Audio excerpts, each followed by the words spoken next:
Imagine biting into a crispy, salty chip. That crunch, that flavor, it feels like it's always been part of our lives. But what if I told you chips weren't just invented by chance, but out of frustration? Yep, the world's favorite snack started with a customer who simply wasn't satisfied. Nope. Let's rewind to Saratoga Springs, New York, in the summer of 1853. At a fancy resort called Moon's Lake House, a wealthy man sat down for dinner. He ordered fried potatoes, which at the time were thick, soft, and hearty. What we'd now call steak fries. But when the plate arrived, the customer frowned. Too thick, he complained.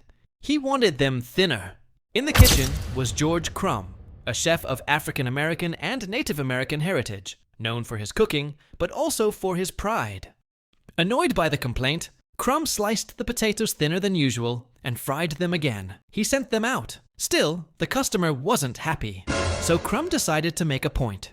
He grabbed another potato, sliced it paper thin, so thin they were almost see-through, fried the slices until they were golden and brittle, and sprinkled them with salt. This time, he expected the man to hate them. But the customer loved them. In fact, he wanted more. And just like that, the potato chip was born.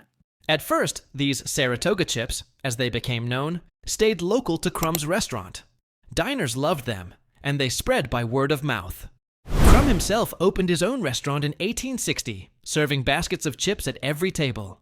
He never patented the idea, which meant others quickly copied it. By the early 1900s, potato chips were becoming a household treat. Small local companies began frying and selling them in tins or barrels. But there was one problem. Chips went stale fast. The breakthrough came in the 1920s when Laura Scudder, a California entrepreneur, came up with an ingenious idea. Packaging chips in wax paper bags, sealed with an iron. This simple solution kept them fresh longer and made them portable. It was a game changer. Then, in 1932, Herman Lay started selling chips across the United States, and potato chips went from a regional specialty to a national obsession. His company, yes, the same Lays we know today, was one of the first to mass produce and market them successfully. From there, the chip industry exploded. By the mid-20th century, machines replaced hand slicing, and chips could be flavored in endless ways. Barbecue flavor appeared in the 1950s, sour cream and onion in the 1970s, and the variety just kept growing. Think about it. What started as an annoyed chef trying to prove a point turned into a global snack industry worth billions.